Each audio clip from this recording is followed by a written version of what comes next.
So again, my name is Sarah. I'm the co-founder and lead instructor of the JB Media Institute. And basically my job as an educator is to keep up with all of the things that are changing in social media, SEO, email marketing, advertising. And so literally I spend pretty much most of my week vetting information, testing different strategies, reading about what the experts are saying.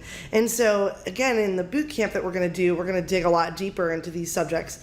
So if you're local to Asheville or Western North Carolina and you want to talk more about these topics, please consider joining us on July 24th. But what I've done is really highlight things that I think everyone on this call today can really focus in on. And I want to just put one little piece of kind of core advice to all of you. If you're managing digital marketing, if you're running your own business and you're in charge of the digital marketing, there is no way to keep up with this industry by yourself. So at JB Media Institute, we're always saying to our students, don't go it alone. Whatever that means for you, figure that out, because it becomes really, really difficult to try to be the only one, reading information and deciding on strategies. And literally, I feel like it's now impossible for one person to handle all of this. So, that's just something that I want you all to think about. It might be the Institute, but it also might be just trusted websites or something that you follow every week to keep up with it. And Elizabeth, I see your comment. That's interesting. Most of the time it resizes. So are you sure that you can't adjust the view of your screen? You might be at not at 100%, you might be bigger, but I don't think that we can control that. You might need to adjust the view on your actual screen if the slides are too large. Again, everybody will be getting a recording of this. You'll also be able to download the slides, so hopefully you can go back and review some of this information. So again, I've highlighted these top 5 things that I think are really important. And again, please feel free to jump in and type in questions to the chat, and we'll see how many of those questions we can get answered today. So the first change I want to talk about is conversation in social media. So conversation is really the key to social media success. And when I say social media success, what I mean is getting higher in the news feeds of the people that are following you. So on January 11th, Facebook said that the latest update would prioritize posts that spark conversations and meaningful interactions between people. And they talk a lot in this. When you get these slides, you can click on that link and read this announcement. Basically what they talk about in the announcement is that the new Facebook algorithm that's controlling the news feeds, it's going to work even harder to understand and identify and display posts that are generating back and forth discussion through commenting and sharing. So they literally told us directly, our new artificial intelligence, which is part of the algorithm that's running the news feed, is now going to focus on conversations. And when conversations start happening, we are going to assume that those types of posts deserve to be higher in the news feeds of different people. So that means that it's becoming more and more important to create content that actually sparks that conversation and gets people to talk about things. A couple things that I think are just pro tips to think about. Most of you know on Facebook, when somebody is looking for a recommendation, they have an automated part of the system now that says, are you looking for a recommendation? Are you giving a recommendation? Those types of things then typically spark a lot of conversation because people will respond with their opinion and share their ideas. And so that's the kind of back and forth that they're going to be prioritizing in the newsfeed. So think about that. If you're running a Facebook group and you have really active members and they are talking back and forth about different things, then those types of interactions and posts are likely to trigger notifications and likely to show up in the newsfeed higher to the people that are members of that group. So again, the more activity of back and forth that we can create, the stronger our content's going to be. So I think we all have to be thinking about that this year. The second change, so live video is blowing up, people. Live video is blowing up on pretty much every channel that is out there, not just Facebook and Instagram stories, but also YouTube. Also, Vimeo just launched a brand new tool for doing live video. Very, very exciting. According to Facebook this year, 78% of their users are already watching live stream videos. Users spend about 3 times as long watching live stream, and they comment 10 times more on live video. So that's just what they launched this year, is kind of their perspective on how their members are behaving when it comes to the live videos. So to me, what you want to consider is, how are you using live video? Are you using it? If not, maybe it's time to test it out and give it a shot. One kind of cool pro tip I think everybody can follow is go live for a minimum of 10 minutes. So what they're seeing in the studies is that the sweet spot is actually somewhere between 15 and 20 minutes, right? And so you can go live for 2 or 3 minutes, but when you really want to generate engagement and you really want to generate views, they're basically finding that you need to invest minimally like 10 minutes into the live stream. And it's really important that when you go live, a lot of times you have a clear purpose for what you're live streaming. So especially when you're doing it as a business, right? You really want to think about, what am I live streaming? What are the benefits? What are the value for people? How can I make sure that when they start to watch it, that they immediately understand why they should stay and they stick around? So give that a shot. If you haven't done live streaming yet, give it a shot. Start out with something, of course, in the beginning, if you want to just test things, you don't have to go for 10 full minutes, but then come up with some ideas of things that you could share and give it a try.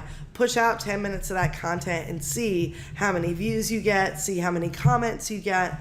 You can also try announcing it beforehand, right? And letting people know that you're going to go live so they can put it into their schedule.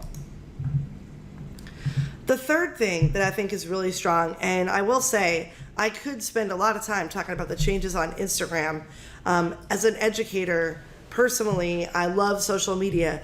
Instagram has moved at a pace that is almost stressful in 2018. I literally feel like every week to 2 weeks, they launch a new feature or a new tool or something cool that they're doing. But I think if we look at all the things they've launched in 2018, one of the coolest things that they added, if you're doing Instagram advertising and Facebook advertising, is that you can now advertise straight from the app. And I still think there's a huge amount of value in understanding the Facebook ad manager and using that for a portion of your campaigns, really creating your audiences so they're extremely targeted and clear, doing custom audiences and things like that. But you'll see from the screenshots that I'm sharing, you can also now click create promotion inside of your app. Then it's going to take you into this area where you fill out all this information, and then you get to choose what your objective is, just like you do in the ad manager. So do you want more people to visit your profile? Do you want more people on your website? Are you trying to reach people near your physical location? Do you want to just boost an Instagram post? What is it exactly that you want to do? And the Instagram ad campaigns can now include everything from promoting a post to doing image and video ads to doing carousel ads. And one of the most exciting things is their stories ads. And all of that has been in existence for a little while, but they have really amped up their game, made it simpler, more straightforward. I'm excited this year to hopefully do some testing on Instagram stories ads and see what kind of results we can generate out of that type of advertising. So if you're already doing Facebook and Instagram advertising, but you haven't really explored what is going on with Instagram, then you can do that. You'll see in this slide, I've added a learn more link. This will take you to their page to explain to you all the different ads that they are doing that I think are really valuable. But again, in addition to advertising, Instagram has launched a large number of organic tools inside their system. Stories especially is adding sort of new features to it every day to make the kind of content that you create more engaging, more unique, all of that stuff. And I want to throw out one additional kind of pro tip. If you are not using stories, like I said, definitely give yourself a time frame in the next 3 months for testing them and seeing if they enhance your content strategy on Instagram. Also, I think when it comes to stories, really think about how you can bring people into a moment and create that urgency, right? So a lot of times when you're trying to move into the Instagram stories world, people get a little bit confused about what type of content is good for just a regular Instagram post, what kind of content is for stories. And I think stories, you want things that are really in real time, really exciting, and give people a reason to watch them right now before they disappear. And Shannon, I see your question. I have been unable to get Instagram to approve job postings that I try to advertise. Do you have any suggestions?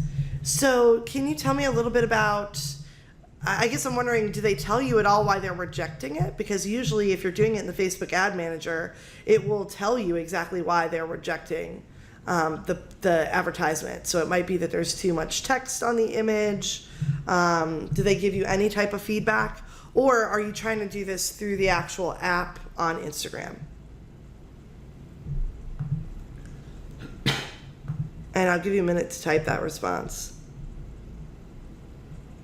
Yeah, so they're just saying that they don't meet the criteria for postings, but don't give any specifics. Yeah, off the top of my head, I'd have to go and look. I mean, I would suggest that you look at the advertising specs, the requirements that they have. Those are posted on the Facebook business page. Do you know at all if they limit job postings in general? I don't think that they limit just job postings in any way on Instagram. Yeah, I'm not familiar with that being a limitation. So my feeling is going to be that it might be that there's too much text in the ad. Potentially, also there could be image requirements that aren't being met that would sometimes stop things. But yeah, I want to invite you, if you'd like to, you can email me after this call. If it's possible, give me a screenshot of the ad that you're trying to run, and I'm glad to review it and see if we can identify what the problem might be. If you go into the ad manager and show the ad that you tried to post, you can usually screenshot it so I can take a look. And my email is at the end of this presentation, so feel free to reach out. I can also send you that link that I'm talking about that sort of gives you their requirements for advertising and what it is that potentially might not be working. Yeah, no problem at all. I know that I have that link right on my other computer, so I'm glad to share that. So number 4, one of the biggest changes for SEO, search intent. Search intent is the heart of effective search engine optimization at this point. So in the past, when we've talked about SEO, and I've been in this industry since 2003 was when I first started working in the search engine field, really keywords were the focus. Keywords were the heart of everything that you did. But the truth is, at this point in the game, search intent is what the artificial intelligence is really trying to understand about people that are using search engines like Google and Yahoo and Bing. So when we talk about search intent, what we're talking about is the reason that any person looks for a particular location, query, topic, product, or answer on their mobile device or computer. So it's literally what drives them. It's their literal reason for typing something in. And that search intent relates directly to the keyword intent. So if I'm ready to buy, then I might actually type in a keyword phrase that says the word buy, right?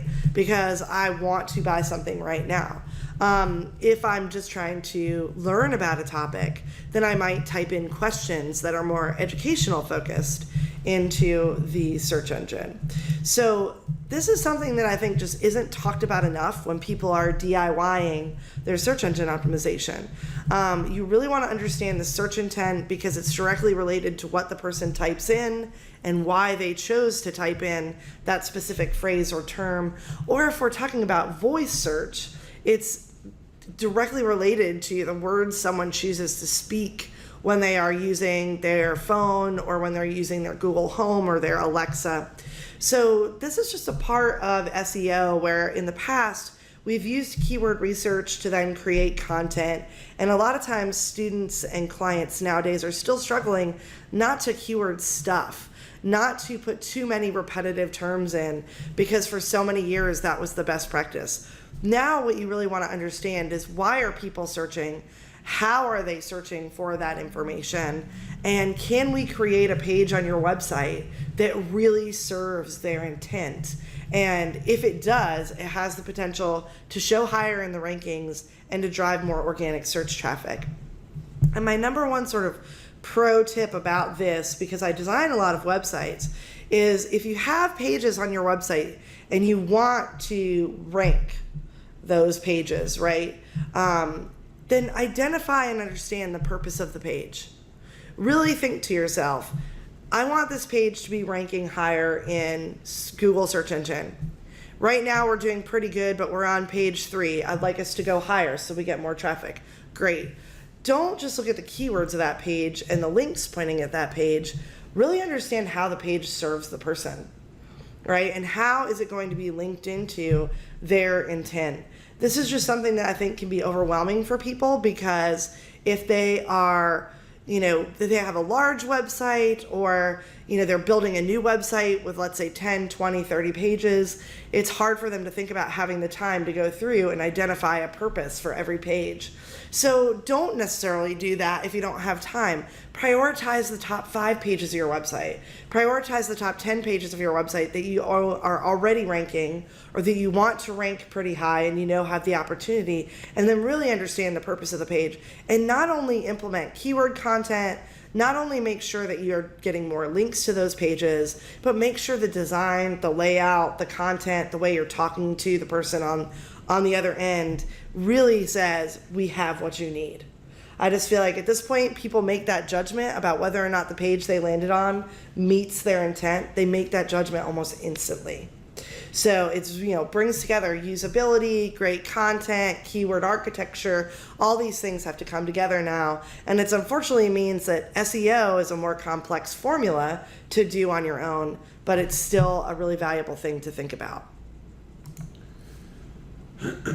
And then finally, one of the biggest changes going on in the world right now, especially in advertising, is Google AdWords has gotten a whole new look over the last year, and they are about to do a big rebrand. So Google AdWords is going to become Google Ads. You can see their new logos over here on the left-hand side.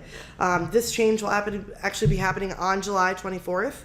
And there's three things I want to highlight about Google AdWords that are awesome.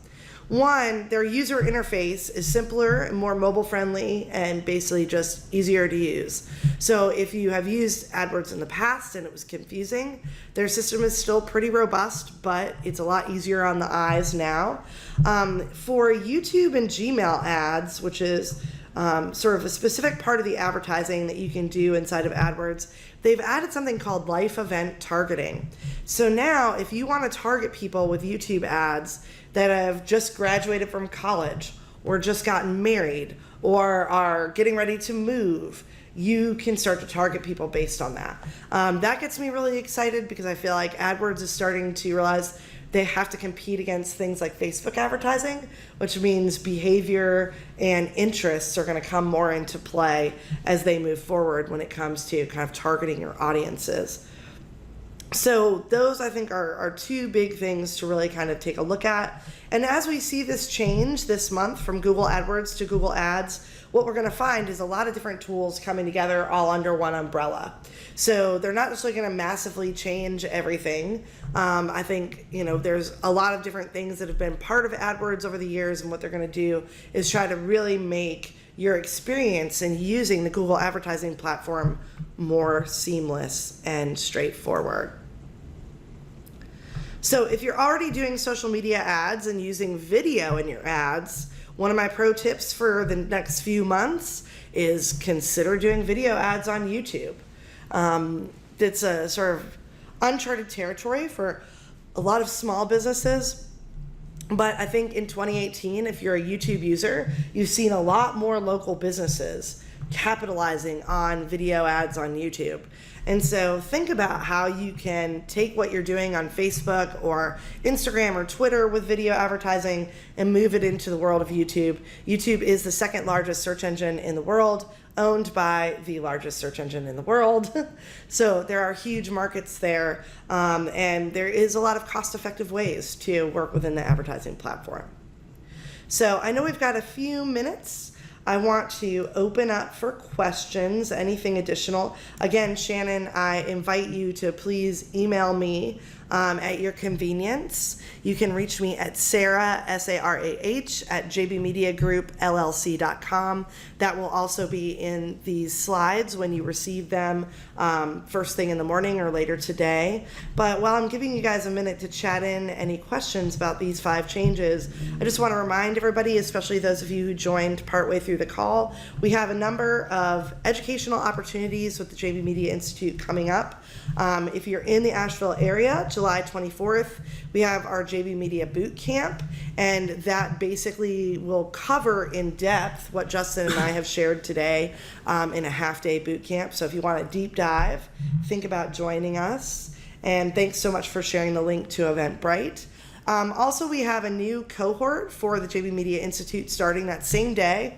So if you want to really dig into creating your own digital marketing plan, our next cohort launches July 24th. You can do everything online, be a part of our classroom and our community. And of course, we will also be sending you guys a little announcement about our next digital drop-in, which will be on August 8th, which is free as usual.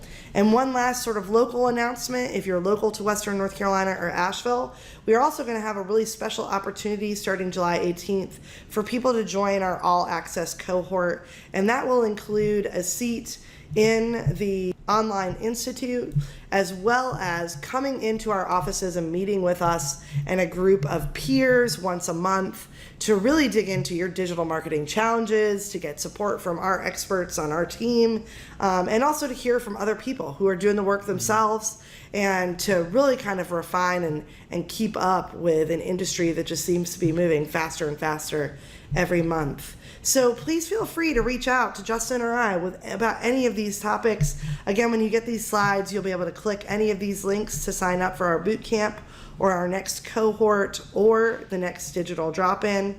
But thank you all so much for joining us today, and I'll stay on the line here for just a couple more minutes if anyone has any additional questions. Again, we always appreciate having so many of you join our digital drop-in. You can expect an email with the recording and the slides later today or first thing tomorrow, and good luck with all of your digital marketing efforts. And thanks so much, Jen. Yeah. Hopefully, one day we'll be traveling around a little bit more, offering different things. If you're out of the area, always hit me up if you're interested in bringing a class to your region. I love to travel, so thanks for joining us from near and far.